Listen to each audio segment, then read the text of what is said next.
And we're back live. House of Scotty P, your host, Scotty P.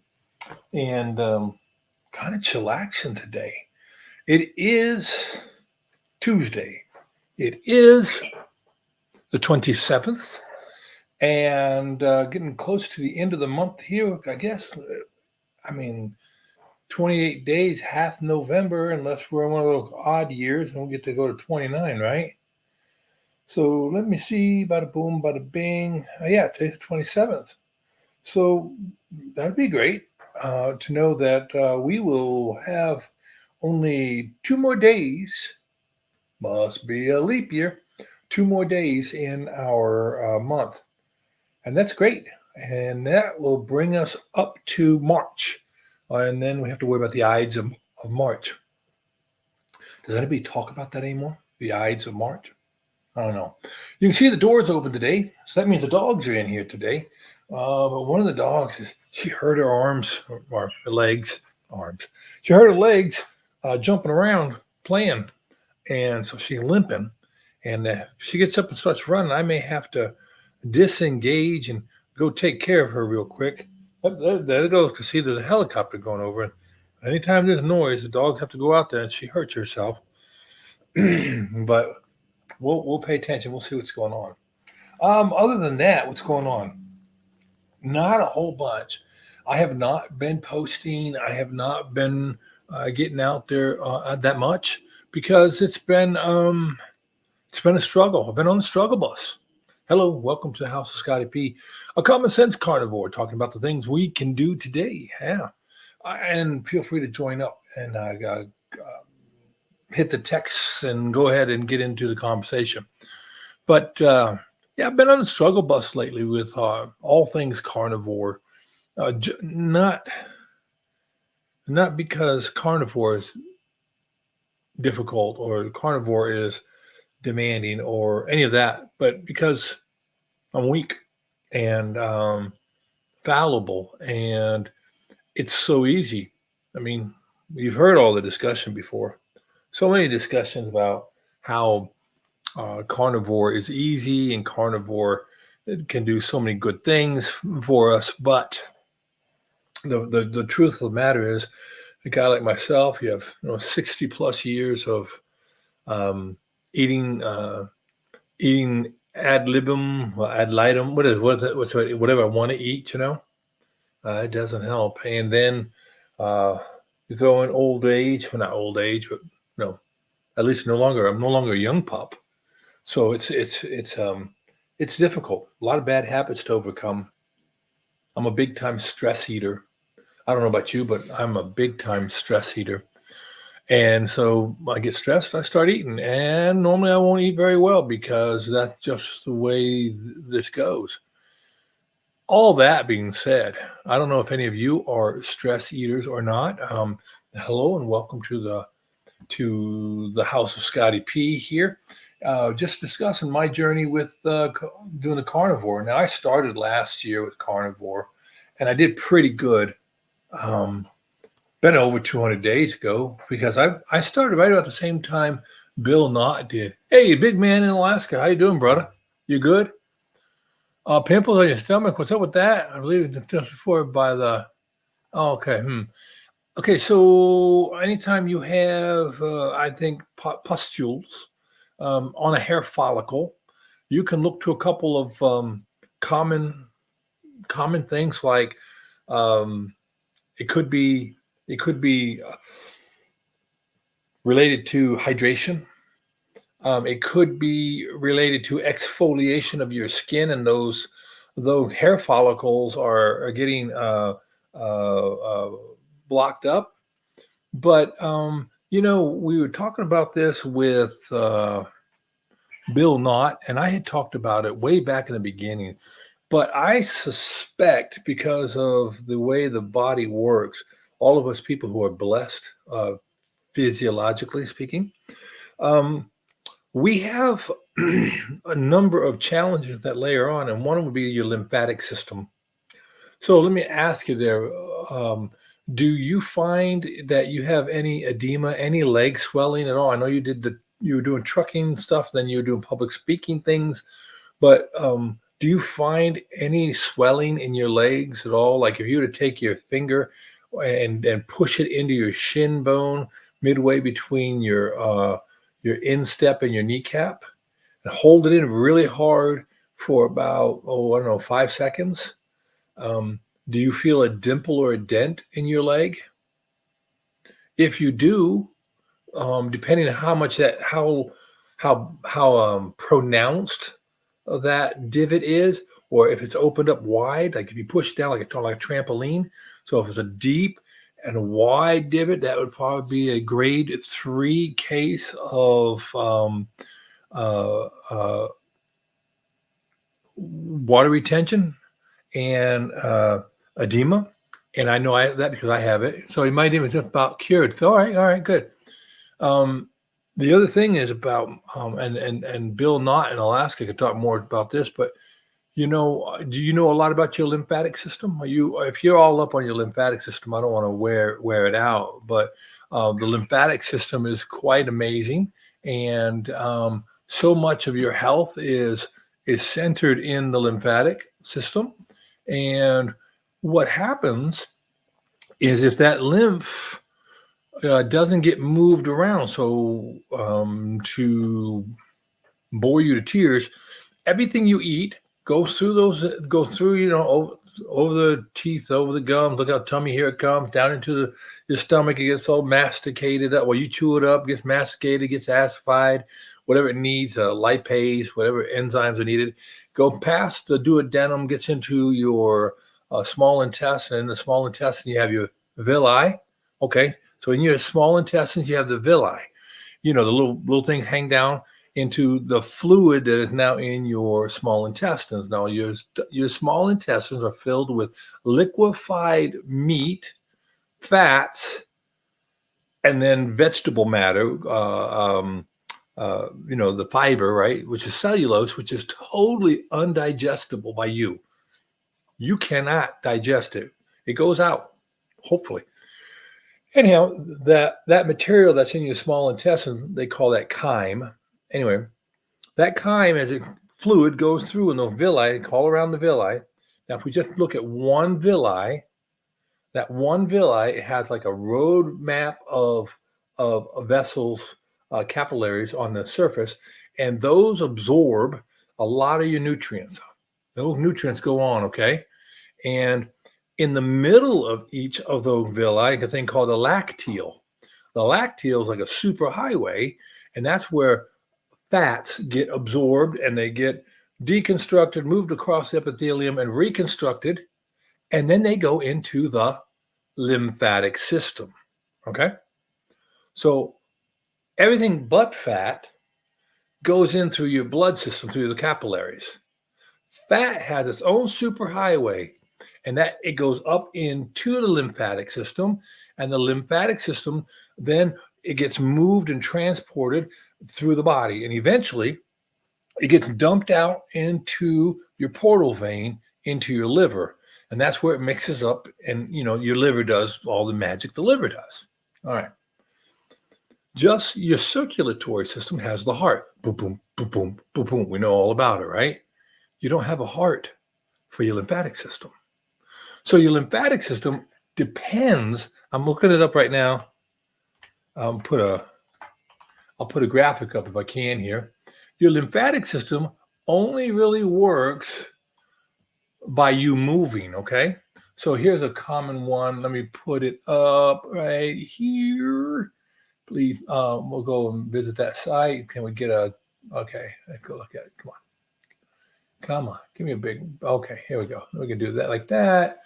I'm gonna show my screen. Stand by. Present. Share screen. Lymphatic system. Let me see. Is it this one? Yeah. Share. All right. So there we are. We're gonna have to be careful here because I'm learning how to drive while I'm looking. Okay. So there's your lymphatic system. And you don't really need to see me, so we'll go big. All right, well, maybe you do need to see me. There you go. There's your lymphatic system. And as you look at this, you can tell that, and we'll embiggen it and we'll move it around. There you go. So your lymphatic system, and those are your lymph nodes. You'll see lymph nodes all over in the areas where the big green dots are. And the lymphatic system, and if you go further down, there it goes all the way down to your feet, all right? And then it goes up here in your legs, and it goes all the way up. The lymphatic system is how your body carries around all the stuff to fight off disease and viruses and stuff. That's where your protective system kind of lays, okay? And there's your spleen, and that's why your spleen is so important. That purple thing off on the right side of the screen, or at least as I'm looking at it, the right side of the screen. Well, so if you're sedentary, so you don't move around a lot, and there's no pump to move lymph, it tends to move downward and is, how should we say, it is gravity driven. So that's where some swelling goes on, right? Now, if you look at the armpits right there in the armpit and in the mammary, when women, and men, but mainly women, when they have breast cancer and they get a radical mastectomy, they'll lose a lot of those glands, and a lot of that, the infrastructure is damaged.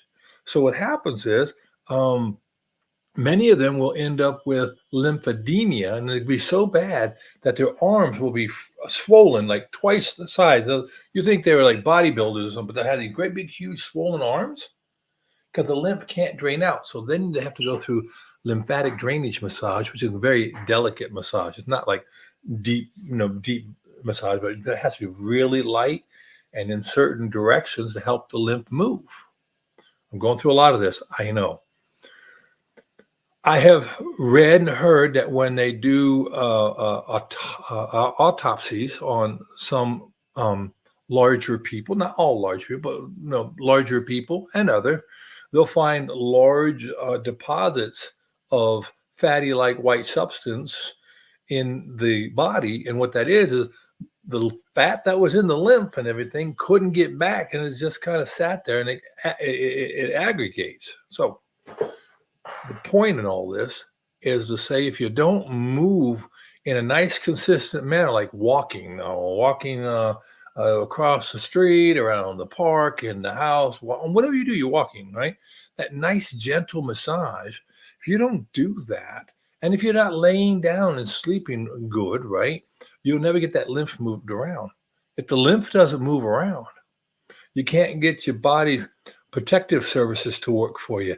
You can't get the fat to go up to be metabolized for you. Your highway shuts down. So Bill Knott had that issue. He had a very painful situation in his legs, and he had MRIs done. He had lots of tests done, and lo and behold, there's nothing wrong with him. Well, there wasn't. It's just pretty much like his lymphatic system was constipated, and it builds up and it presses on the nerves. So Bill went ahead and got himself this. Someone recommended and sent him, and I think he said he had one in the stores from his dad, but it's a vibration plate, right? I just bought one and sent it to my dad. My dad is 89 years old, has some leg pain. They were worried about him having a DVT, deep vein thrombosis, a blood clot or something. They did all the tests. Nothing's wrong. Well, hey, sometimes we don't need a critical failure of a system or a subsystem to be in pain. So maybe it's something else. So I remember that I took it off and I ordered my dad one of those little things to put, because he used to walk 7 miles a day at his work as a security guard. Kept him moving. He ate good, had a glass of wine at night, got good sleep, and walked 7 miles a day as an 85-year-old guy. And he could go out there and pour concrete and chip concrete and dig holes and do things. So he's pretty mobile. Well, he had one accident, one thing, he broke a leg or something, or broke a bone in his foot, led to him getting more sedentary, and the next thing you know, he rusted up, just like the Tin Man. He's 89. Lubrication's not so easy anymore, right? Anyhow, if you're not moving, Gentle movement, not high intensity combat sports, but gentle movement. You'll never pump the lymphatic system around. Problematic.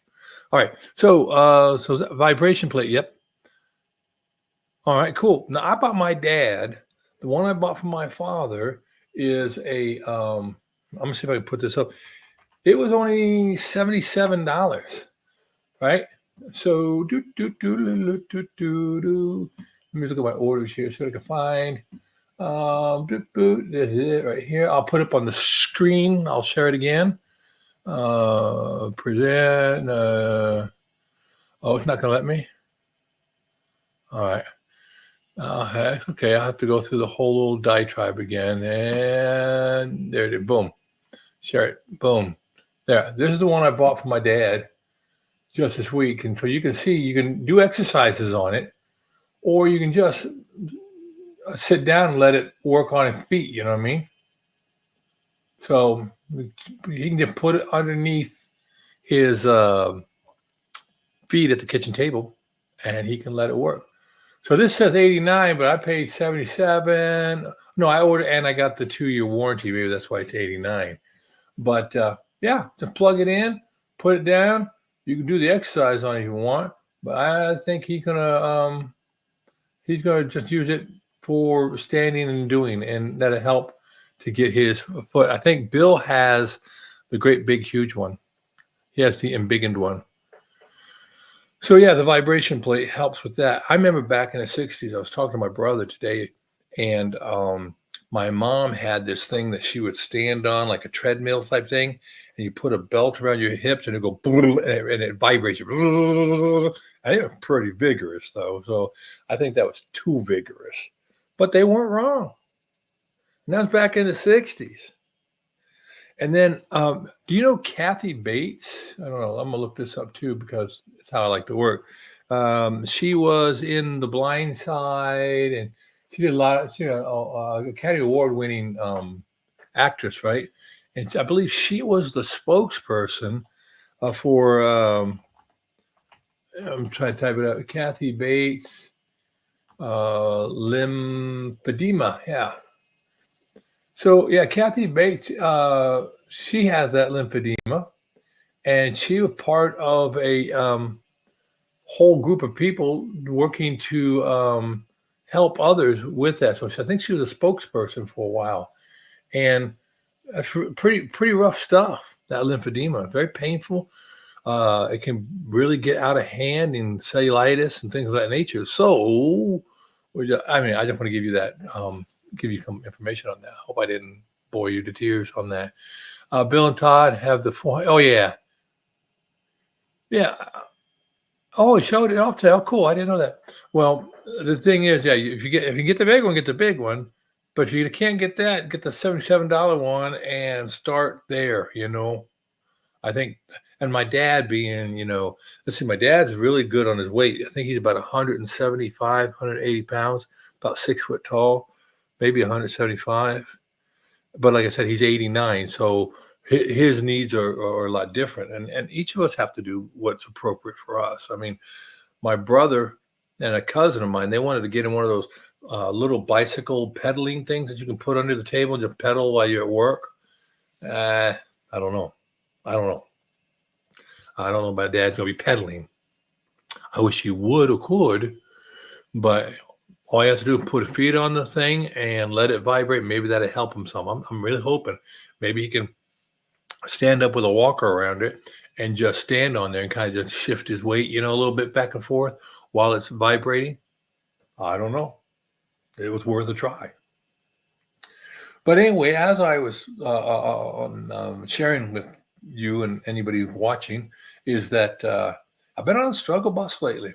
And I've been going out to the Carnivore channels. I've been watching videos and participating here and there. You can see, let me see if I get this right. Right. Oh, see, I got it right here. Look at that little indent. I haven't been doing the weight scale thing very much. But I had to do the scale for a couple doctor's visits. And the scale thing said, "Oh, you big trouble. You big trouble." And I said, whatever. So now I decided a couple days, a week ago, maybe a week and a half ago. I can't be sure. Let me see if I looked at my calendar thing. I decided that I was going to go ahead and um, English as a second language. I was going to go ahead and get back into the carnivore and try to really be, uh, uh, diligent, right? And so I went ahead and maybe on the 7th of February, 8th of February, I started hitting the carnivore harder. The last week or so, I've been hitting it really hard, and it's working. It's working. I know what to do. I've got a little bit of a headache today, but that's okay. I'm okay with a headache. But I've been doing eggs and hamburger, lots of butter, and sardines. I like sardines. You like sardines at all? I don't know. My wife is not a huge fan of the sardines, that's for sure. But that's neither here nor there because I can do sardines outside in my garage. At least I hope I can. I'm looking up right now to make sure I'm not stepping on anybody else's live. I see a lot of weather lives. I see a lot of people talking about that Fannie Willis thing, a Fonnie Willis thing. I don't see any of the carnivores on live right now, so hopefully I'm not getting in anybody's grill because I know there's so many good carnivore channels out there. I see Bill Knott's had the carnivore diet up. I see Dr. Barry and all the usual folks out there. All right, that's good. But yeah, so as I talk to myself here for a little while, we'll see who joins in. But the uh, the bottom line is, my wife noticed that I needed to, or she didn't say I needed to, but my wife noticed the difference and the change in how my body looks and how I act and how I respond. And she was kind of encouraging me to get back to it. All right, so let me get that. I'm gonna put the banner up with the comments. Yeah, we're gonna take that off here. We're gonna go back to comments. There we go. Now I can read it. All right, I ate 2 sardines and water. Yep. Oh, that's all you're gonna eat for a whole day? Are you doing like a protein sparing fast? I have thinking that about Dr. Bright now, between you and me and whoever watches this. A couple of years ago, I was diagnosed with low T, and the reason I was diagnosed with low T is nothing that you would maybe typically expect, but it was about some emotional distress I was experiencing. And so I, you know, um, went to the doc, said, "Hey, I'm not feeling so cool about things." And the doc did this, and I said, "I think I may have low T." And she was like, "You big, strong, good facial hair, everything else, low T?" I said, "I think so." We got tested, and yeah, really, really, really, really low. I also had the fatty liver. I was way overweight. I was sedentary, and so they put me on testosterone therapy, right? And I'm gonna be honest with you, that testosterone, it worked well. It made me more aggressive. It made me more engaging. But I don't mean to be rude, but because I was providing my body exogenous, external testosterone, the testosterone producing um, uh, area of the body decided, "Oh, I don't need me no more. Well, check it out." And so for 2, 3 years, I was on therapy, and I finally said, "I don't like this. I don't like this side effect of of taking the testosterone."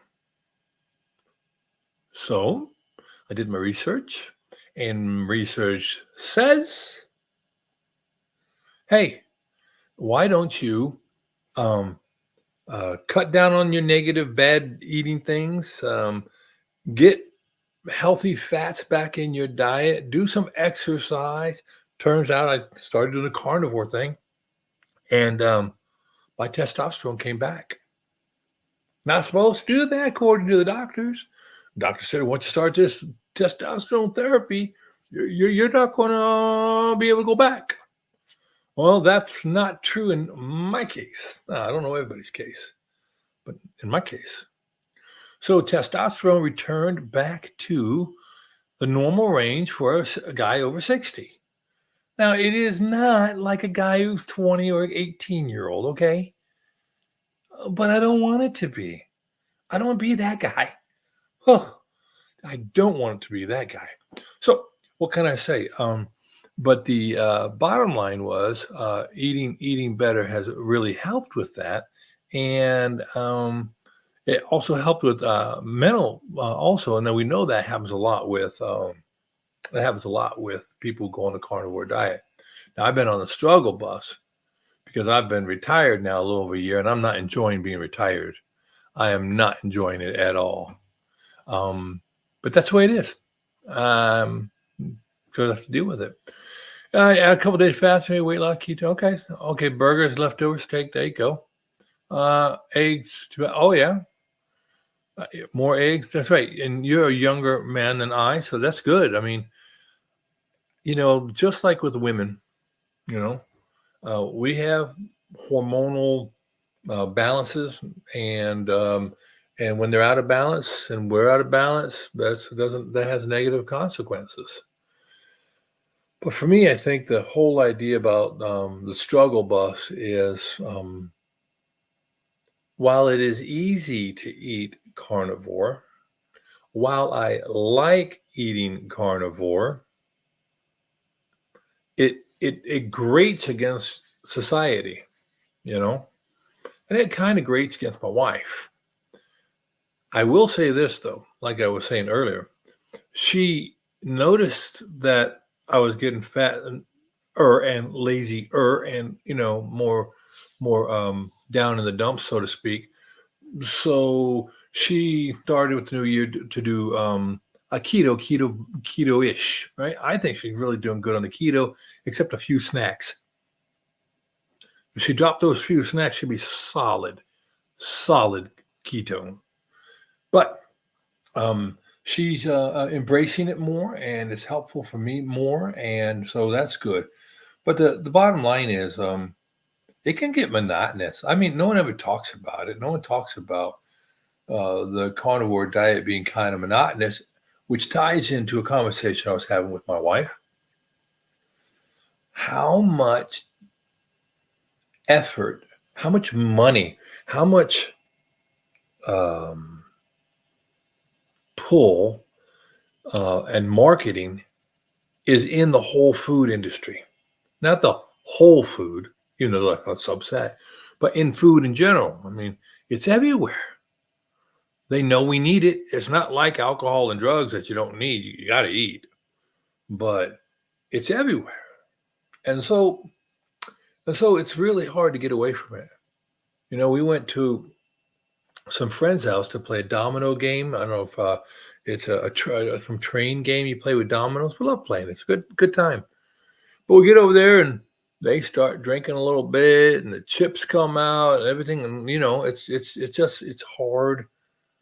It's difficult to maintain your social life with a carnivore life when the people you socialize with aren't carnivores. But what are you going to do? You can't quit. What I've done is I don't talk about it anymore. And I try hard not to use that word around my wife or anybody else. It's just, I just choose to eat the way I want to. Monotonous is being diagnosed with diabetes. Well, oh yeah, great point. No doubt about that. Gosh, God, no way. But, I didn't get out of shape and overweight and all that overnight. I won't get back in shape overnight, even though getting back in shape is normally a lot quicker than getting out of shape if you really look at it. When I went in the military or when I did other things, 6 weeks, 10 weeks of concerted, focused effort can do a lot of remodeling in your body. I got that. But when you're retired, this morning I woke up at 6 o'clock. I fed the dogs, let the dogs out of their kennels. I went back to bed. Next thing you know, it's 8:30, 8:48 before I actually got out of the bed and got dressed. Life's pretty good in retirement. In some ways, in other ways, I wish I had a job for focus purposes. And then I tell myself, well, make getting in shape be your job. Then you could focus and get up every morning and go down, da, da, down, da, da, down, da, da, down, down, da, da, down, da, da, down. You got that. But obviously, I don't do that. No, I do not. So today was a little different. I don't have all my stuff with me, but we have a Rockhound Gem Society here in Huntsville. I live near Huntsville, Alabama. And I went there, and they have all the tools you need to make rocks into gemstones and stuff like that. It has to be a gemstone already, but you know what I mean. Not put in a tumbler, but I mean actually a grinders. And they have multiple stations that cutoff wheels and grinders. And I'm gonna put together a little a vignette of that, and maybe I'll post it. But hobbies real important for a retiree. But I went there today and I had a great time. I spent almost 5 hours of that way, just grinding, cutting, and polishing stone. I got a piece of amethyst that I'm working on, and it's a petrified wood, and just a regular old piece of common granite. But it's amazing what you can do with that, right? And then they have another area for doing silversmithing, and I have done a little bit of that myself. I like to take silver and I like to make rings out of my silver, and it's pure silver.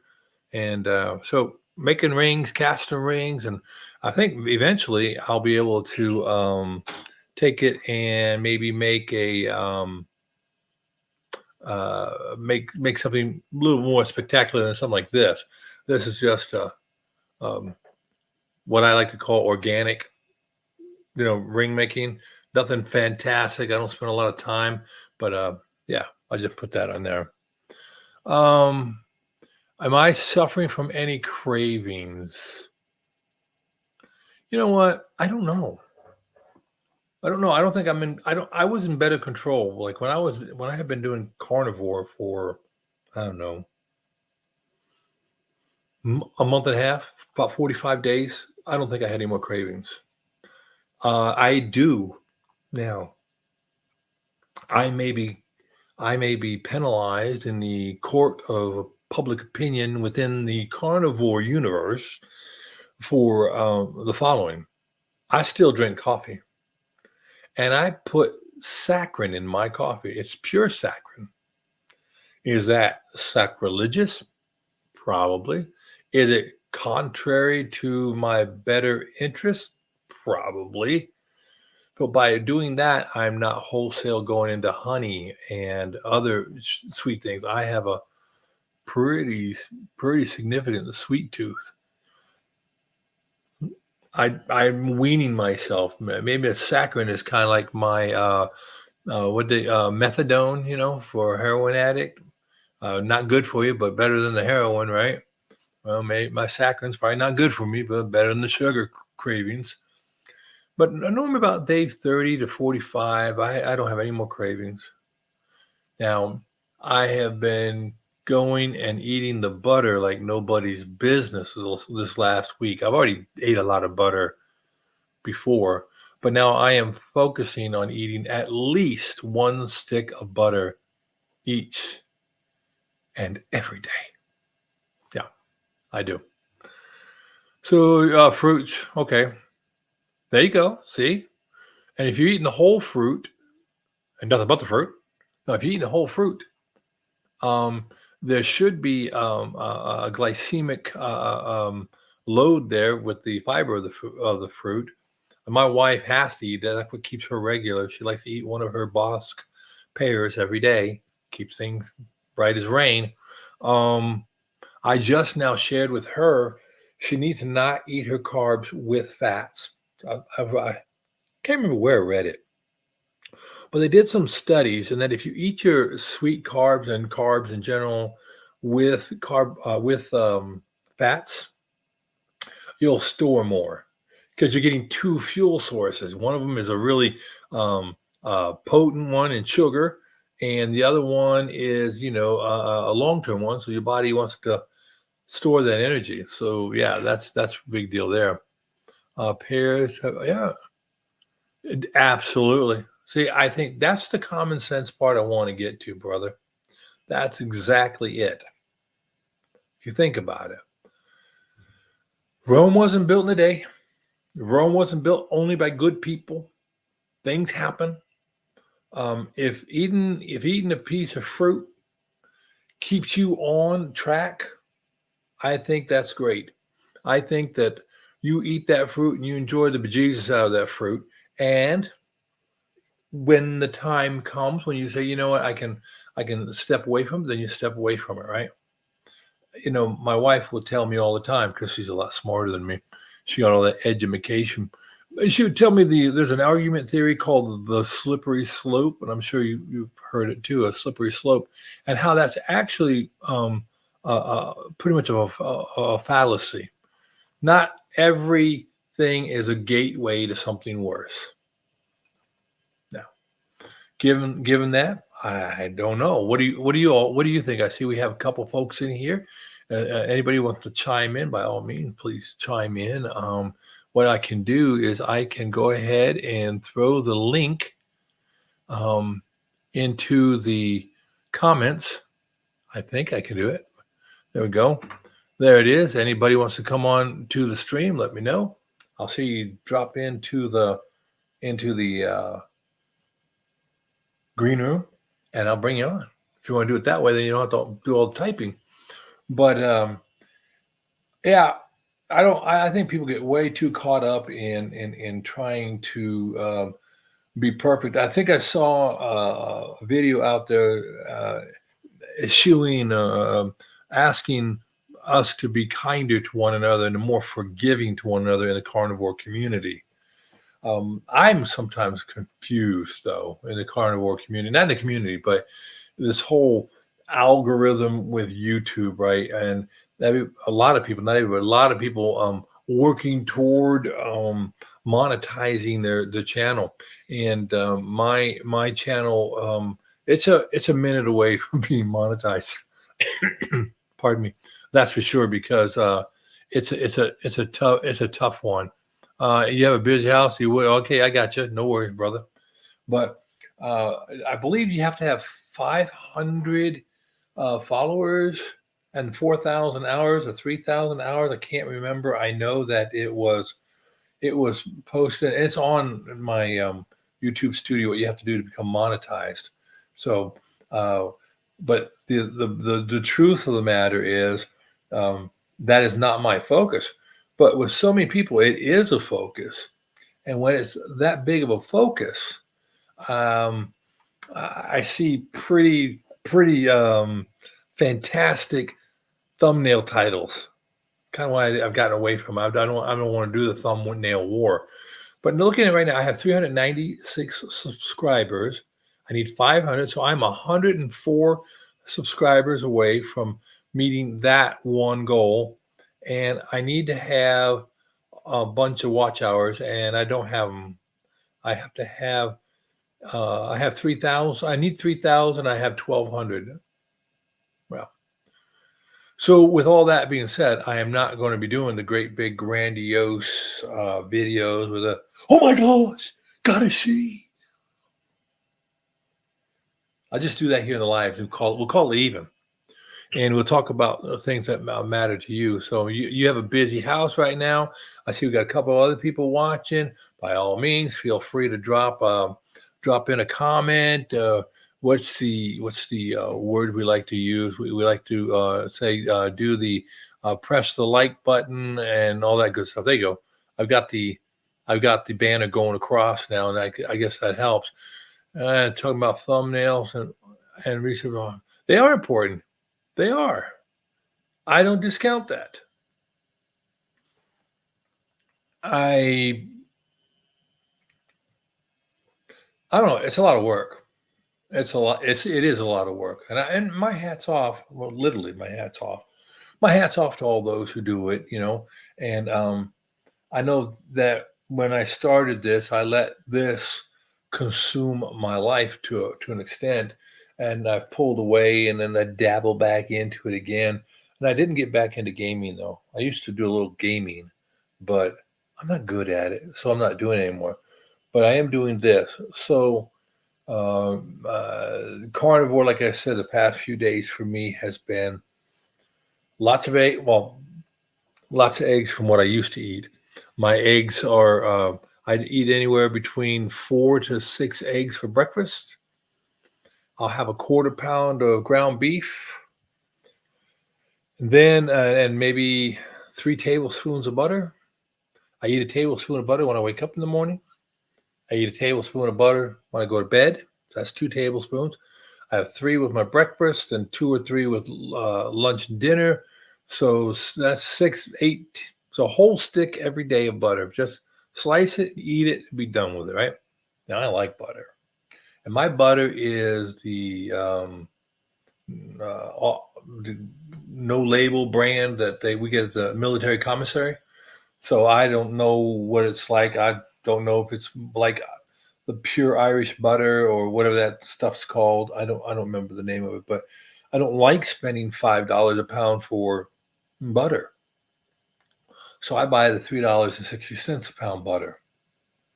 But tonight, this week, I went ahead and we were at the Walmart, and I bought a sleeve. Was it Walmart? No, it's commissary. I bought a sleeve of hamburger, in the like a bologna pack or like sausage comes in. I bought the 80/20 ground chuck. It was pretty good. I could definitely tell the difference. I can definitely tell the difference. Okay, but try 2 cans, 6 eggs. Yep. Hey, I did that yesterday. I felt pretty good. I did 5 eggs. I think I did 5 eggs and 2 cans of sardines, and I didn't do them together. I didn't do the sardines and the eggs together, but normally in the morning time, I'm going to have my sardines. I mean, I'm going to have my eggs. I'm going to have, like today, I had 5 eggs and 3 pieces of bacon in scrambled up and 2 tablespoons of butter. That was this morning. I didn't have lunch. Well, I came home and the wife had roasted a chicken. So I had some roasted chicken and I had that ground chuck, 80/20, and I had butter. Imagine that. I had butter. I did. So that was good. Checking on the dogs. They're in and out. They're in and out. They're good. But now today is, really probably a whole week into being more serious about the carnivore. I mean, I've been on the road a lot too. So 3 weeks ago, give or take, plus or minus. Well, on the let's see. I'll look directly on here. Make sure I'm telling the truth. So on the 10th, I was up near Cincinnati, and I was doing the old. I'm baptizing my granddaughter. Big day for me. So I tried to be strict. My son-in-law does carnivore, and so we were able to work together. And matter of fact, I try to go when I go up to visit. I take a little cooler of meat or a little bag of meat for him, a couple pounds. That stuff's expensive, and I have it accessible at a lower price. And when my cow comes in, my cow's done, I'm going to have a whole cow. I'm only buying half of it, but I'm going to have a whole cow for $3.30 a pound. Oh, that's not bad. My straight see for long streams always 2 cans fighting prior. Oh, yeah, yeah. I can see that. I did notice when I got back, and my wife did too. My energy levels, particularly in the morning, really spiked. Really spiked. And that's always been a problem for me. I've had a lot of energy. Some people think I'm ADHD. It could be true. But Yeah, I just had, I don't know, 6 ounces of chicken, 8 ounces of ground chuck, and like I said, 2 tablespoons, 3 tablespoons of butter. I don't know. We'll have to wait and see. But yeah, we're going to see. But I will have to say this too. I struggled in the movement department to begin with. My own fault. Not enough magnesium, not enough electrolytes, not enough fluid, not enough fat, a lot of stress. All that has uh, um, been overcome, and I think that worked out quite well in that department. And I'll just leave it there. It was amazing. The extra butter really does matter. Now, I also have bought a bag of pure stearic acid, food grade stearic acid, and sometimes I eat that. That's the component, a component of what we get in beef and butter, in ruminant animals. And I can add that to my food, so it's pretty good. And that stearic acid, C18, it has a direct impact on mitochondrial function, and that will really rev up. And that, I believe, when we talk about having more energy as carnivores, it's because inevitably our consumption of stearic acid increases, particularly the butter and the beef. And that stearic acid is shown that after 3 hours post ingestion, it really revs up the mitochondria, and that's where all the game is. The mitochondria just love it. It's like the crack cocaine for the mitochondria. I just got my dispatch for work, and thanks for all right. Thank you very much. Take care. Be safe out there. Don't do anything to cause you harm or anybody else, and you know, make sure you keep your family in your thoughts before you take any actions. Family first, right? There you go. Appreciate. Hey, it's Susan. Hello. Hi, I'm good. You dropping in for a bit, but busy cooking supper. I want to say hello. I'm good. It's all right. Feeling good, but ready to eat other meals again. Yeah, I was just talking about that. I was just talking about the monotony. But our big man in Alaska reminded us about, well, if you want to talk about monotony, how about diabetes for monotony? How about cancer for monotony? And I was like, okay, all right. I submit. I give. I tapped out. You're right. All right. So you've been doing the BB&E. That's good. What about how are things going? You got the car still working? And how are things going for the family? I know you're a primary caregiver, and I know that's a big ask and difficult. But now you've got your own wheels. Hopefully, things are going better for your daughter. Okay, and I don't do these lives as often as I was. Matter of fact, the reason I'm doing my live tonight is the missus, who takes priority. She's actually was asked to go sit with a friend who's in the hospital who has sepsis. Doesn't look good.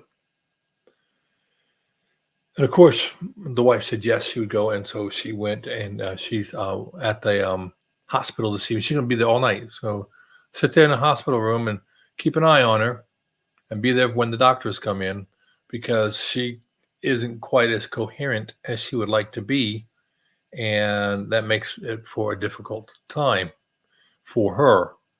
And so all her friends are rallying around her to, um, pray over her, read scripture to her, and those types of things. So yeah. So what have you been doing otherwise, Susan? Have you been other than doing the BB&E? You've been doing any singing? You've been doing any late winter, early spring activities? Getting yourself ready for all the fun that spring can bring? I know here I've been working on my pavilion, my project forever. I finally got a privacy fence around my pavilion on 3 sides. So now I can have my fires, and the wife really likes it, and her friends really like it. Uh, uh, we burned yesterday. She started a fire, and I had to run out and do things. And when I came back, she was still doing fire. I went to a men's Bible study accountability group. I came back, she was still burning wood, and she says, I just like sitting here in front of the fire. I go, yeah, it's kind of windy. She likes that. But what I did now is my privacy fence only goes up 6 feet, and the bottom, of the roof of the pavilion is at 8 feet. So there's like a 2 foot plus gap in there. So I went and I bought some, I was trying to figure out how to fix it. I wanted to do something cool, like put stained glass windows around, but I don't have that kind of money. I was going to make the stained glass windows, but even still, that's very expensive and they're heavy. So I opted for the easy way. I went and bought some transparent, drapes made out of some type of plastic, and I'm hooking those up, and then they'll be able to draw back and forth across. It will block the wind and the rain, and it'll be fun. And it's pretty fun, pretty nice to sit out on the porch. Matter of fact, when I get my internet finally running in the way I want to do it, I am going to try to do a live from the pavilion. I will. So talk about this 2003 Ford Expedition. A lot of issues. My son-in-law didn't realize it had problems. He feels bad waiting on a mechanic to get. Yeah. Okay. Yep. That's the way it goes sometimes. We had that car accident back in just January, and just last week, was it last week? No, let's see. Today is this week. 2 weeks ago on Valentine's Day, my wife and I went out car shopping, and we bought another vehicle. We bought a 2022 Nissan Pathfinder because we have a 2017 Nissan Pathfinder we really like. And the one we bought is a nice metallic red flake color, almost like a crimson color, not quite that deep, but not less to the burgundy and more to the red. You know what I mean? I'm sure you got it. But anyhow, we have the, hey, Laura, how you doing? Good to see you. Oh, connection. Yep. Okay. Yep. All is well. All is well here. I was just remarking about the missus is off to sit with a friend in the hospital. I have a kitchen pass all night long. I don't. And so I thought I'd do it live and catch up with people, let people first of all know I'm alive. I have been on the struggle bus. The struggle bus is real. It's a lot of different things, but I guess in the final analysis of it all, I'm here, and that's what counts. And I am more carnivore today than I was yesterday and I was a week ago. And I know it's the right way to be for me. The wife knows it's the right way to be for me. It's just a struggle sometimes. There's just so much out there, so much money, so much marketing, so much availability that it makes it more difficult for those of us who have less, I don't want to say willpower, but but it is well. Like I was just mentioning, Big Man Alaska was here, and I was mentioning to him how it's been real busy. As you all know, I had that chance to go up to Cincinnati and to baptize my granddaughter. Then a week later, I drove the other way down to Kings Bay, Georgia, right on the border with Florida, Georgia, just north of Jacksonville. And I got to walk around on a submarine. A family member was the commander, and they had a change of command. And so got invited to the change of command and the opportunity to walk in a nuclear submarine, a boomer, not a fast attack, a boomer. And it was pretty amazing. I got to admit, it was amazing.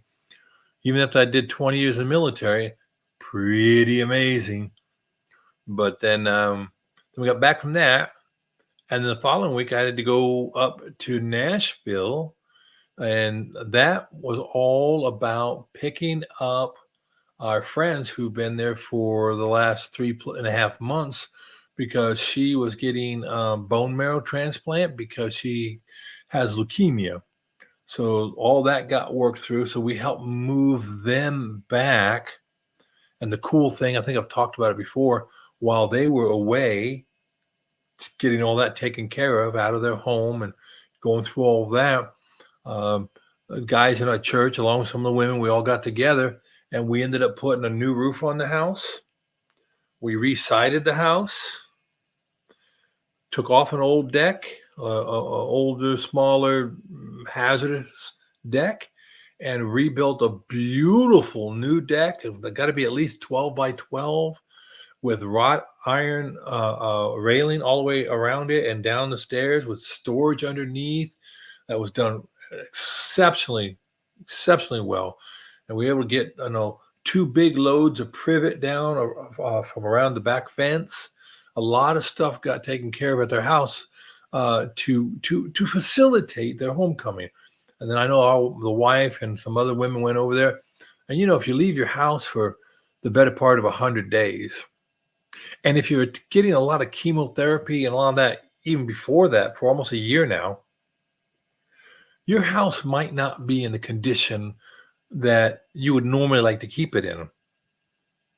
So they went over there. Let's see, it was 5 women. They went over there, and then 3 guys, me and 2 other men, and these 5 women went over, and we dusted and cleaned the inside of the house. And us guys, we did outside and redid a garden bed and cleaned it and mulched it and the whole 9 yards. So when they got home, we had the whole move that bus, extreme home makeover. Maybe not, but we did that stuff. So yep. We were able to. So been doing things all on the journey, one day at a time. Oh yeah, it is a blessing, and it's a blessing to be affiliated with a group of people that care about others like that. And these people, like the roofing guy, he goes to our church, and he didn't just donate all of it for free, mind you. Don't get it wrong, but the church was able to pay for it at cost. So we got the roof done at cost. Then we had some other guys who do siding and all that type of work and decking. They did all the labor. We just had to pay for materials. The church paid for the materials. So, and this gentleman that we helped out, he ran the Awana program for a long time for our church. He's been a long-term, steadfast member of our church, a deacon. And his wife is just absolutely a blessing to be around. And she never misses opportunity to share the gospel by the way she lives. And she was a joy having those clinics, those doctors and nurses. They actually look forward to seeing her. And they are in such a bad place. I cannot believe my appreciation level for medical people has always been extraordinarily high, but it's even more so when you see what they have to go through every day. And they come in, generally speaking, every day with a smile and hope and promise. And they're genuinely concerned about their patients. Now, I know there's a discussion to be had about health care in general, healthcare costs, a lot of things, but the people involved in the delivery of it, right? And so when they come in and they're looking forward to you being there because you're so upbeat, she said, I'm upbeat because I know what's going on in my life. And so it was great, and great to be a part of that. Even just being a small part of it, it's something that really does kind of rub off on you and blesses you immeasurably, and in ways that it's hard to quantify, and to articulate. So what's been going on for you all? Tell me some non-scale victories. Anybody have some non-scale victories that they want to talk about or share? I know that there's a lot of stuff to talk about, and I've been blah in here for about an hour as usual. But please share if anybody's been really enjoying something, found a new way. I know the big man up in Alaska is talking about how he likes to eat a couple cans of sardines before he comes on live because he gets a lot of. He said, I'll put the text up there here. Long streams is it 2 cans of sardines. There you go. That's another thing. I'm glad he brought that up. my inflammation got really bad getting off of carnivore for the holidays. And I don't know what's wrong with my right knee. There's something not right. I think it has to do with the thousands of miles of driving I did, but inflammation was real. And then I'm still having a problem with my hand, particularly my left hand. See, now I can bring my hand down to like this, but I can't completely close it pain free. There's still pain here, and I can't move this ring very much. There's still some swelling in that knuckle. I'm afraid I might have to have my ring cut off. I don't want to have my ring cut off, but it is what it is. We'll figure it out. But what are some non-scale victories for anybody out there? Inflammation, uh, energy levels, uh, a new blouse, a new pair of pants. How about shoes? Will losing a bunch of weight mean your shoe fit different? I know mine do. I know that when I get my edema under control or better, my feet go down. They're smaller. And then my feet roll around in the shoes I have. And that's why I can't wait till summertime when I can wear my Crocs almost all the time. That's That's what's up, right? Isn't that what the kids are saying? That's what's up. So yeah, any non-scale victories out there? Bueller, anybody? Not sure, maybe. But what I'm going to do is I am going to, because I've been talking nonstop for an hour, what I would like to do, with your permission, and if anybody comes in that's new, put something in the chatty watty box, okay? But I am going to go, what do you call that? Get some water, and I'll be left back. All right. All right. Stand by for news as I try to get up and walk. Not easy to do. I tell you that much. It's not easy being old, broken down.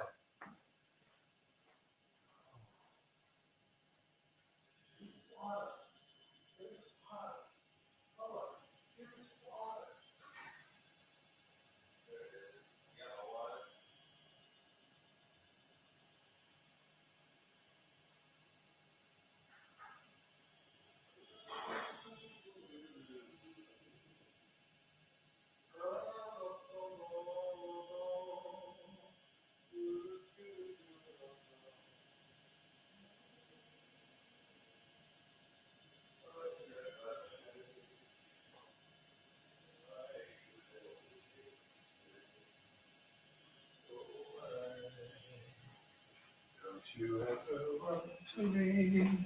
Okay, he's back like a bad penny. He's back. Yeah, yeah. Anyhow, a brief break. I have to do those sometimes, you know. And if I'm going to spend the next 12 hours on here, I mean, I'm going to probably take more than that for a break. I don't think I'm going to spend 12 hours on here. Don't worry about that. I don't think StreamYard let me to. All right. So close a baggie. Oh yeah, who cares about the scale? You gave up coffee and sweeteners, cheese and dairy. I can give up the coffee. I can give up the cheese. I guess I could give up the dairy, but not the sweeteners. I mean, I'm not saying I got a sweet tooth. I'm not saying I got a problem. But I do have my little pill box with my saccharin. That's right. That's my my choice right there. Put one of those in whatever I'm drinking. I drink a lot of tea lately. I drink a lot of tea. I mean, I drink so much tea. I have a tea bag right here on my yeah, because that's how I roll. So I have a tea bag right there. And not that that's the best thing I could ever have. What is this? Oh, I have some Crystal Light Energy Wild Strawberry. I only had that there for about 4 years. I don't use that stuff anymore. So what do you got? Thought BB&B I would do more than well. Now here's the deal. So, do you, Susan? Do you subscribe to or have you watched? Is it Dr. Bright. Dr. Bright. Are you familiar with her work? Pardon me while I drink some water with some electrolytes.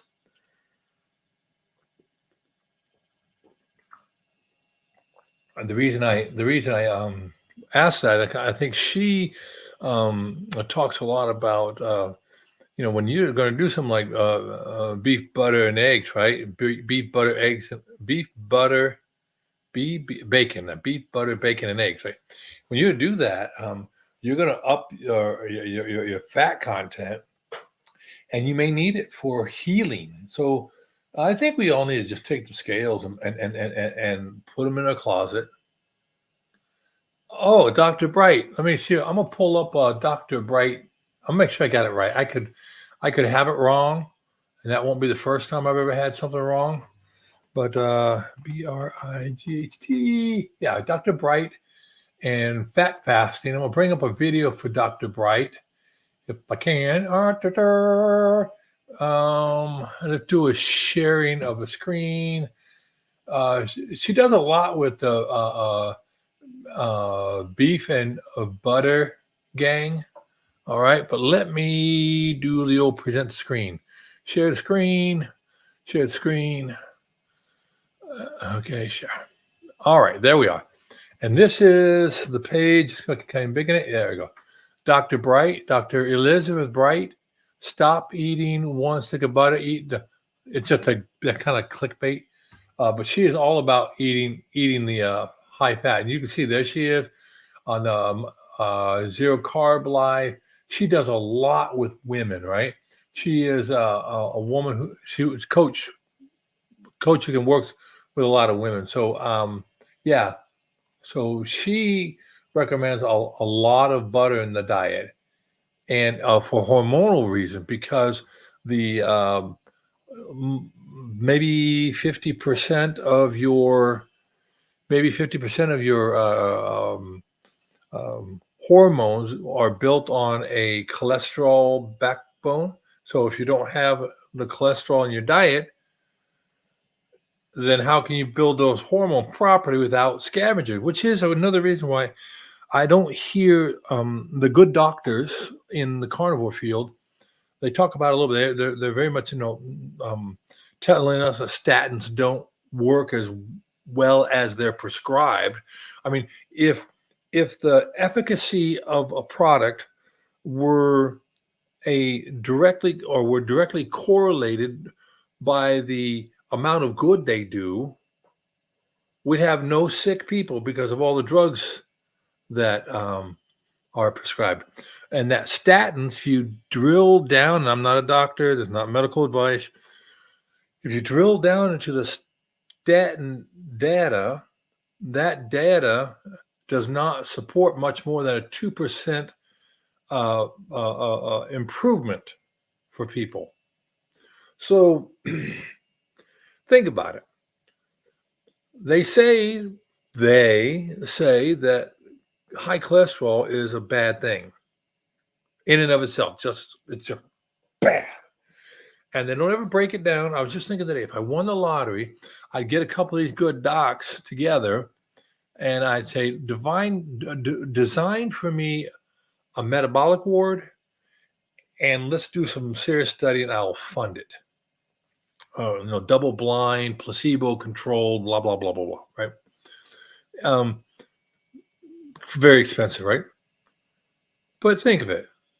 If cholesterol is bad, and we use that as a premise, so we make a medicine that interferes with the body's use and production of cholesterol, and then we have all these problems and dementia and weakness and all the waterfall effects. I mean, you're giving them a drug that interferes with a critical component of life. Cholesterol makes up our brains. The cholesterol makes up the coating on our nerves, the myelin coating. Cholesterol provides the backbone for 50% of our hormones. And then you're giving them a drug to interfere with that. Doesn't compute. Anyway, Dr. Bright, she's a full big time doc, got the whole degree and everything. And she advocates for a lot of this fat, even to the point, and even for men, particularly if you have thyroid problems, it may take 6 months, a year, 18 months until your body goes, I can do this. I can do it because our bodies are so wonderfully made that the instruction booklets in each cell don't get in the way of the design. I know. So you eat butter. Good. I eat keto meal a couple times in the past 2 months to try to carb up. Now, wait a minute now. Got to be careful, Susan. There's more and more evidence that seems to be coming out to suggest, and this is where I think I went wrong. I'm not saying you did it wrong. I'm not saying that. I'm providing you a point of view. Okay. When you've been long-term keto, significant keto, carnivore, when you reintroduce carbs, you will be insulin resistant. Your pancreas has no longer really been kicking out significant amount of insulin, right? It makes there's some insulin running around. I mean, if you have to have some carbohydrate substrate for body function, it's so important that your body makes its own sugar from either protein or fat. Pretty cool. Thank you, Dr. Rob Cyrus. But we don't need it the way we've been getting it, right? So when you add in extra amounts of carbs, you'll actually have a resistance to it. Yeah. So you have to be very carefully what you put in. You got to follow all the rules for, like, diabetics do with eat it early in the day, eat it with other foods, eat it with fiber so you can get that glycemic index really reduced. I went into a whole hog with going with eggnog and fruitcake and cookies and chocolate. And I think I threw myself into a bit of an insulin resistance shock. Right. So, and then it's hard to get back on the train again. I guess the common sense part of this is we are working hard to reduce the excess glucose, glycogen, carbohydrates. And when our body responds to it and does what we ask it to do, then we shift gears on it. It's kind of like not using the clutch. You know what I mean? You're grinding them gears. So, but I to get back all the way full circle to what Dr. Bright was saying and what this whole hormone conversation is about is, I don't know. Have you had a DEXA scan, a bone density scan? The wife just had one. Got a little problem with one of her hips. Not a problem, but it's something noted, with one of her hips. And so we're going to really work on that. Your body will rob your bones for the calcium it needs. Your body will rob your bones for the minerals it needs. That's where they get stored. We don't have a gland for minerals. Right there next to the gallbladder is the mineral bladder. We don't really have that. So your bone structure becomes that. So anyway, focusing on the weight doesn't do us any good because we're gonna ebb and flow. We're gonna grow and reduce cells. What we really want to do is empty the fat storage cells, right, of all the triglycerides and the stored fatty acids, and we want to big in the protein storage in our muscle fibers, right? So puff up the muscles, pump me up, and that's good. And then bone density. So it takes a long time. It takes a steady dose for over a period of time. So if you've been doing the BB&E for 60 days and you've been good on it, you may just be healing still. This is what I'm trying to get to. It could take 6 months. I mean, depending on where you're at. I know that you said at one point in time you were quite heavy. So that puts a lot of strain on all the organs, right? You know the whole story. You know it all about that. You lived it. You walked it. The cartilage in between your joints, the cartilage of your shoulders and the joints, the bursas, everything in your elbows, everything has had a burden. So as your body, remember Calvin and Hobbes, well, as your body transmorgifies, right? You're not. We don't just lose the fat, then build the muscle. It's kind of all happening simultaneously, and losing the fat weight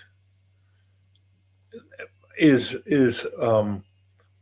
deceptive when you consider if you're doing it with the proper human diet, to coin the phrase as is popular today in the vernacular. If you're doing the proper human diet, well, you might end up taking and getting bone density, muscle mass, right? And we all know muscle weighs more than fat, right? Bone weighs more than fat. So you could actually be losing pounds of fat, gaining pounds of muscle and bone and sinew and all that other stuff, right? But the volume can be so much different. So you could, like I said, going down in a bag of your clothes, but the weight stays the same. The weight should not be our goal. And if you're on a hormonal roller coaster as a woman, if you have a cycle as a woman, and even as a man, you can vary poundage.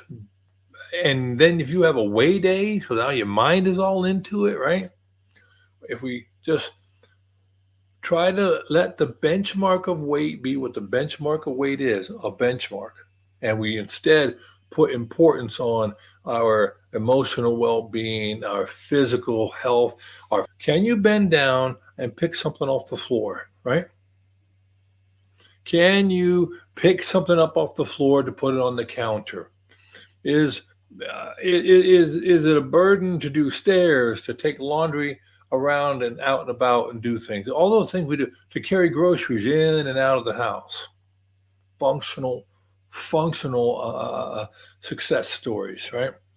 I think that's a focus that we aren't used to using, So that's a problem. So yeah, DEXA scan, it's like a CT scan, and they'll just look at your whole spine.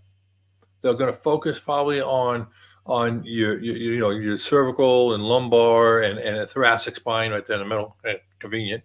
They'll look at your hip joints, and they'll get a baseline, and that DEXA scan will show you, say, hey, if you've really been unhealthy for a long time and not getting all the things you need, because you just can't take calcium. And the doctors will tell you don't want to take a whole bunch of calcium supplements. You want to eat your calcium in the forms of bone broth and in your food, those types of calcium. But anyway, this will give you a baseline to let you know, has your body been robbing your bones for it and making them brittle?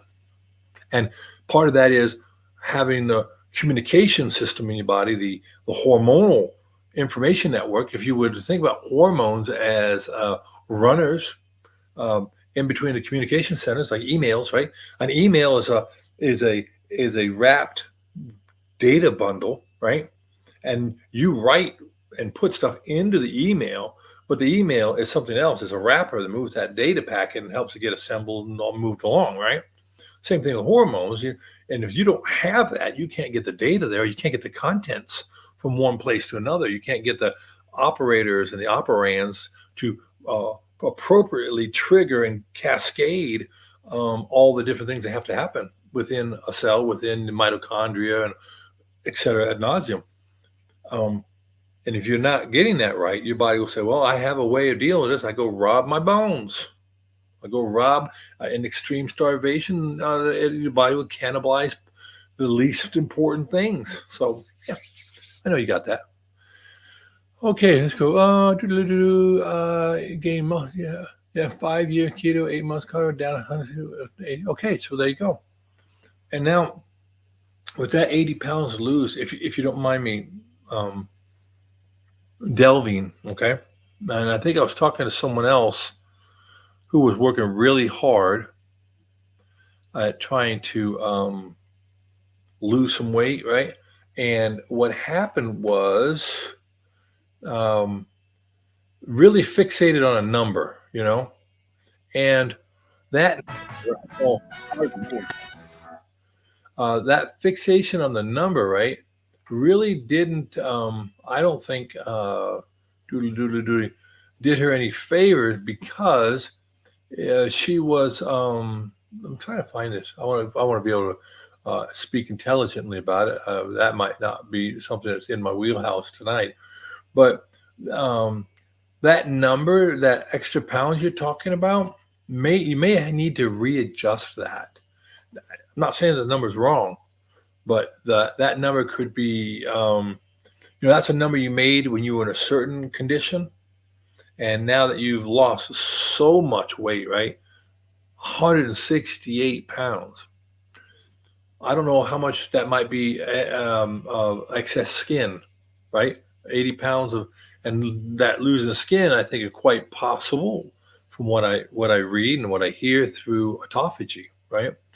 But I'm not positive that focusing on those 80 pounds is where you want to be versus saying, you know what I want to do?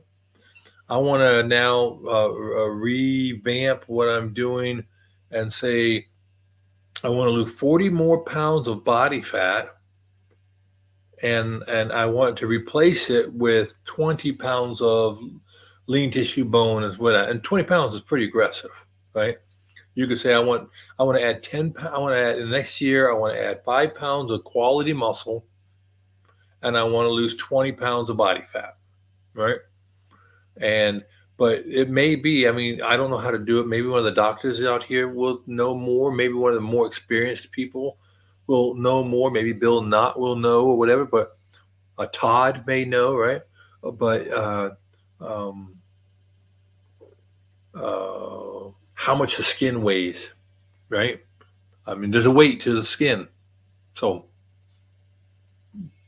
just my supposition there, but I don't want you to uh, be focused on it, on that number, unless if it still motivates you. Oh, okay, fine.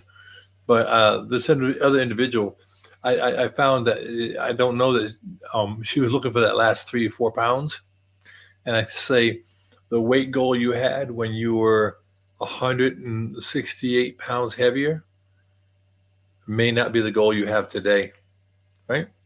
I mean, your mindset's in a much different place. I think your mindset should and could be moving more toward mobility type things. Like I'm going to do some standing squats, or I'm going to do a jumping jack, or I'm going to do a push-up modified or otherwise. I mean, I'm just throwing things out there that say, hey, maybe this is where focus becomes versus focusing on a number. I think that number gets us in trouble.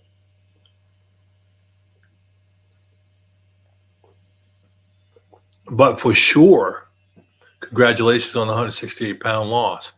That's incredible. I mean, that's a full-grown person, right? That's probably Susan 20 years old or 35 years old. So congratulations. That's a mind-boggling amount of weight. I know when I listen to Bill Knott and I listen to Todd and Lindsay Down Under, right? Lindy Down Under, when I listen and see how much weight, I think Lindy and Todd have a 700-pound between the two of them weight loss thing.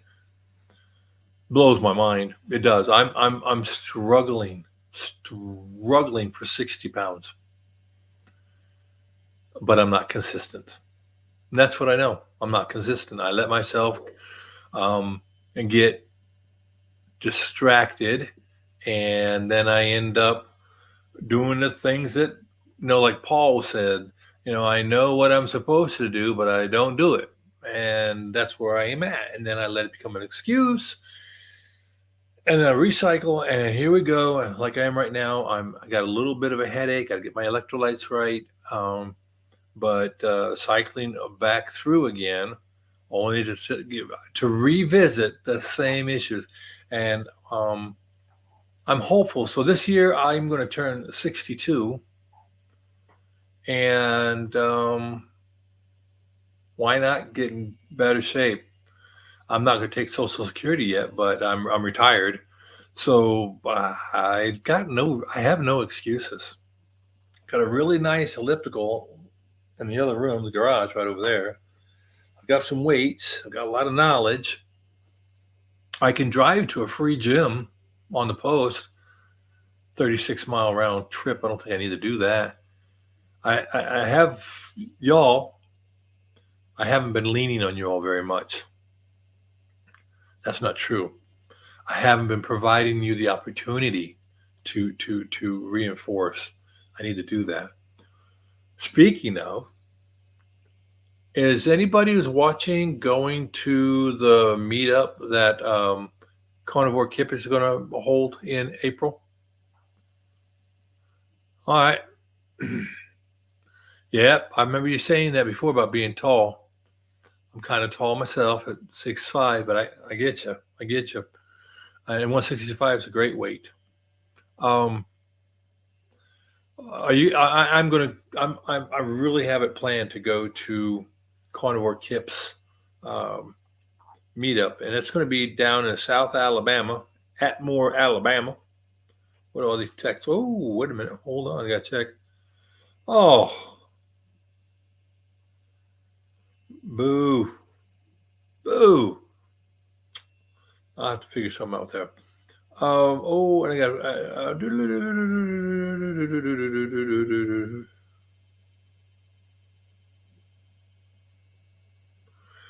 All right.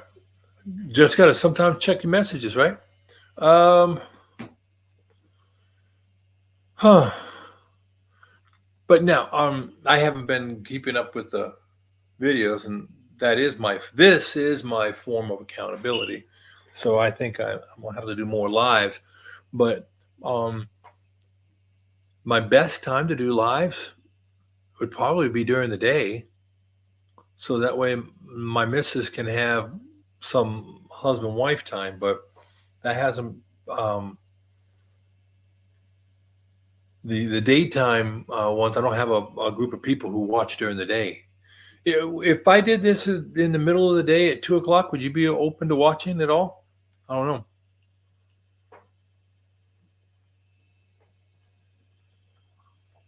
Anyhow, I don't know. I don't know what the plan's going to be going forward. I just know that the other day I was talking. Somebody was asking me about how to do. My wife was asking me for a friend of hers, a high school friend, good guy. He wants to start up a YouTube channel, and he had some questions, and I was trying to be blunt without being scary, and I was asking, and she was asking me what it takes, and I was telling her.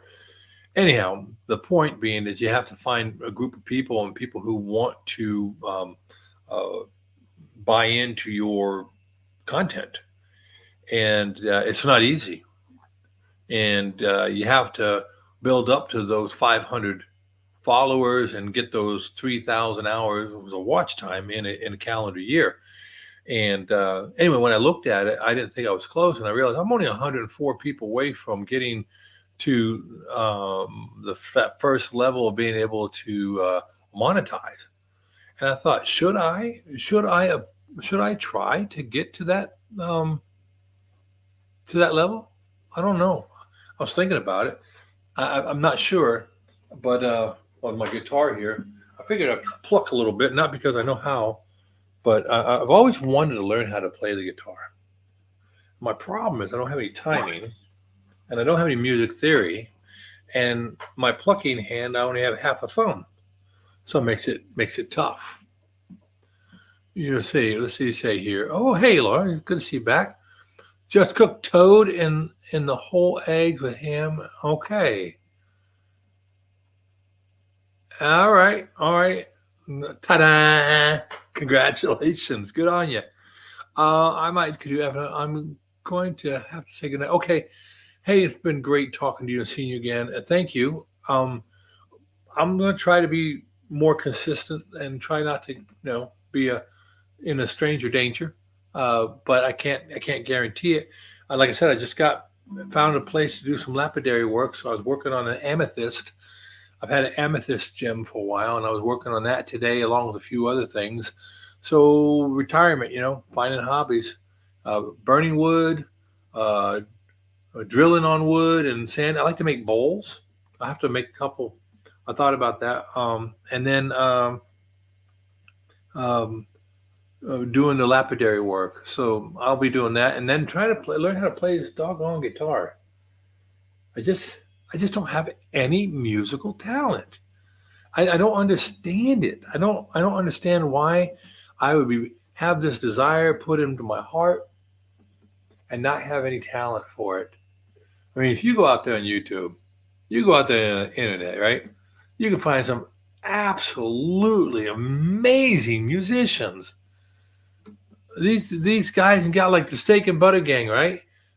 Absolutely wonderful, wonderful pianist, and her husband is too.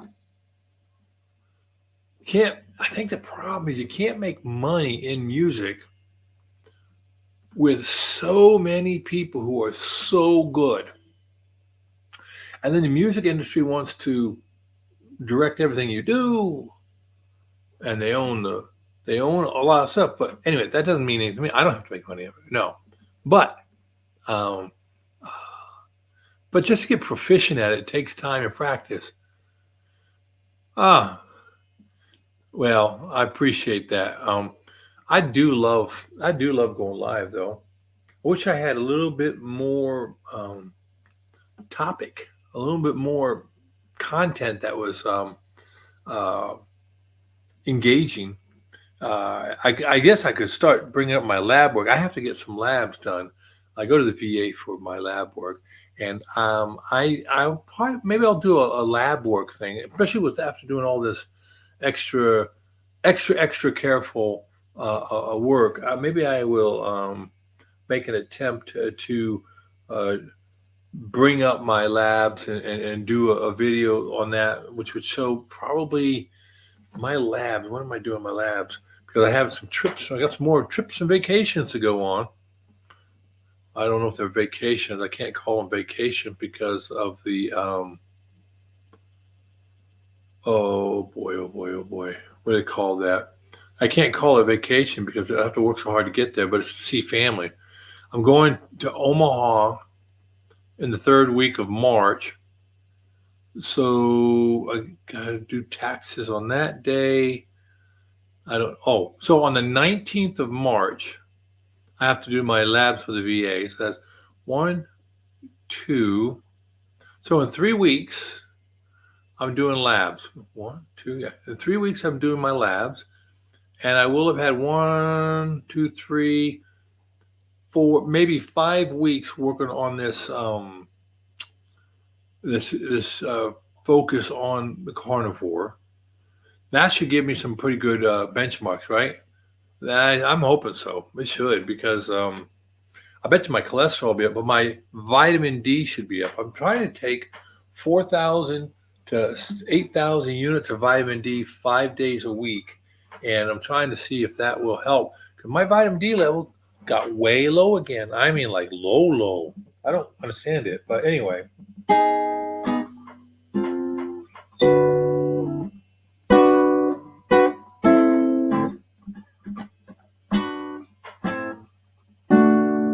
Anyhow, there's a couple notes. Oh, what do we got here? Oh, doodly doodly doo. Local senior group. Oh yeah. Oh yeah. Them. Hey, I'll probably do that. I know that we're going to go to the senior center. The wife and I, we like to play volleyball. Used to be more capable at it. and we were going to go there, but we got busy taking care of other people and doing things. But they do volleyball um, 3 days a week, so I think we're going to start with that. And I have a friend of mine. She's on the national board for uh, guitars and vets, not veterinary veterans. And she's on that board, and she's a good guitarist. But I don't know. I don't know what to do with it. I just got to work on it. But anyhow, do you any of y'all play guitar?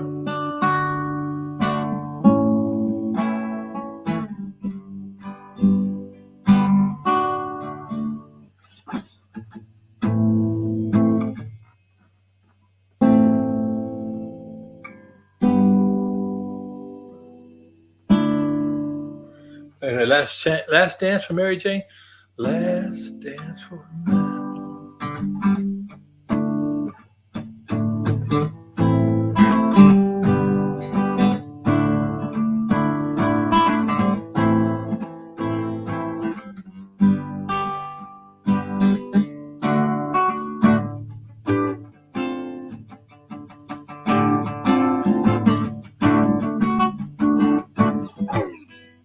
Yeah, I love it. I wish I could do it.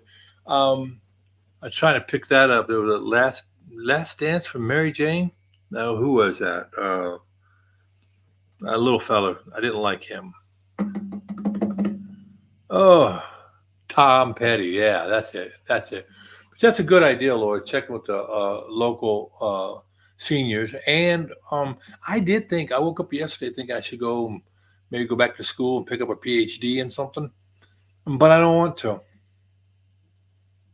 I think I can go to school pretty much for free. I might even be able to be paid on my VA, my GI Bill type stuff.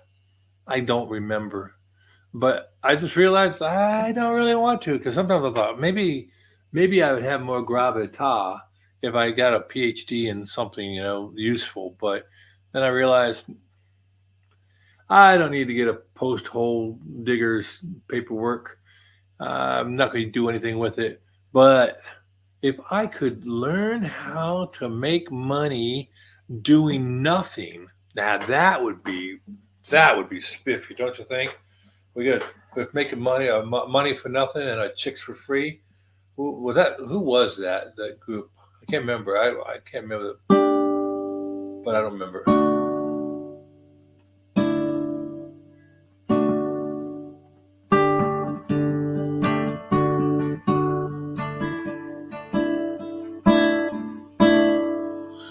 Continuing ed, yeah, they do. They have a lot of courses. I looked at the local college for it, and I wanted to take not just continuing ed. Here in Alabama, since I'm a senior citizen, I can take regular courses for free, and they have courses on digital music and things like that. And I could take those classes, but I'd have to drive halfway across the county, actually almost to another county. And I don't want to drive that far, but maybe I will. Maybe I'll be bored enough to do that, And then I could learn how to use my music software, because I have some really good or decent music software, and I could write my own music over time if I could learn it and then learn to record it, you know what I mean, in the digital format. But I don't know. I don't know.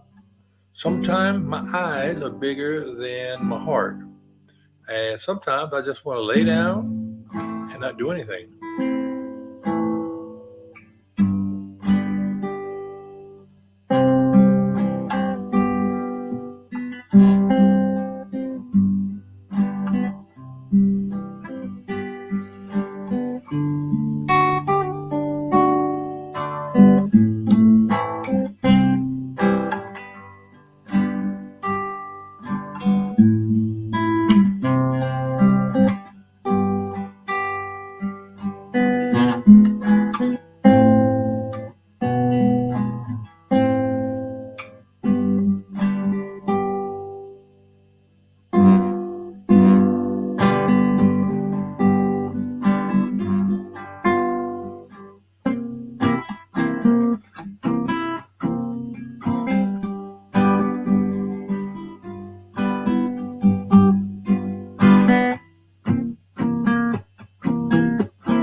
So, yeah, there we are. I think with all of this wild child activity going on here, what I'm going to do, walk do, is return to you some of your life and some of your time, and we'll see what else y'all can do with your evening. Lord and Father God, okay, thank you,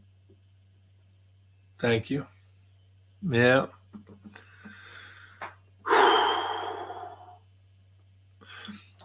thank you, appreciate that, Lord, and with that wonderful prayer, I think I will bid you adieu, and let you get back with your Tuesday evening activities. And I'll go see what else is going on out there on the net, and maybe come back again tomorrow night. We'll see. Can't guarantee. I don't want to run up against other folks doing their carnivore thing. But again, I do appreciate you, Lord, for coming in. I'm glad that you were able to get all the things done that you did for the family and cooking all the food you did. And we will see you somewhere around the carnivore carousel sometime. Okay. Take care now. God bless. Bye bye.